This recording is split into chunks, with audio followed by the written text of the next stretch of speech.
താരസംഘടന അമ്മയിൽ തെരഞ്ഞെടുപ്പ് നടത്താൻ ധാരണ.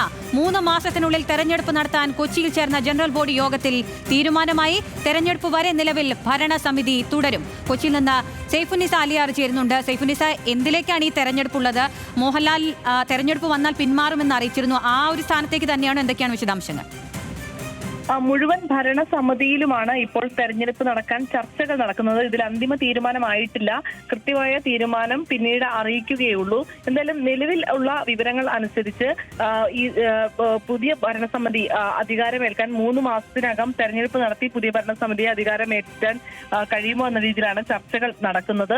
നിലവിൽ മോഹൻലാൽ നയിക്കുന്ന ഭരണസമിതിയാണ് അധികാരത്തിൽ ഉള്ളത്. തെരഞ്ഞെടുപ്പിലേക്ക് പോവുകയാണ് എങ്കിൽ ഒരു രീതിയിലും തെരഞ്ഞെടുപ്പിൽ മത്സരിച്ച് പ്രസിഡന്റ് ആകാൻ ഇല്ല എന്ന് മോഹൻലാൽ വ്യക്തമാക്കിയിരുന്നു.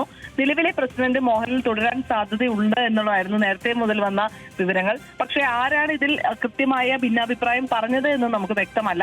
എന്തായാലും അത് സംബന്ധിച്ച് ഇവരുടെ ഒരു വിശദമായ ഒരു വാർത്താക്കുറിപ്പ് പുറത്തിറക്കും. അതിലാകും ഏത് സാഹചര്യത്തിലാണ് ഇങ്ങനൊരു തെരഞ്ഞെടുപ്പ് നടത്താനുള്ള ധാരണയിലേക്ക് ആലോചിക്കുന്നത് എന്നുള്ളത് മനസ്സിലാവുകയുള്ളൂ. എന്തായാലും നിലവിൽ ഇപ്പോഴും അത് സംബന്ധിച്ച് ചർച്ചകളാണ് നടക്കുന്നത്. കൃത്യമായ ധാരണയിലേക്ക് എത്തിയിട്ടില്ല. ഭരണസമിതിയിലേക്ക് തെരഞ്ഞെടുപ്പ് നടത്താൻ ആലോചന നടക്കുന്നു എന്ന വാർത്തയാണ് വരുന്നത്. സൈഫുന്നിസ അലിയാറാണ് വിവരങ്ങൾ നൽകിയത്.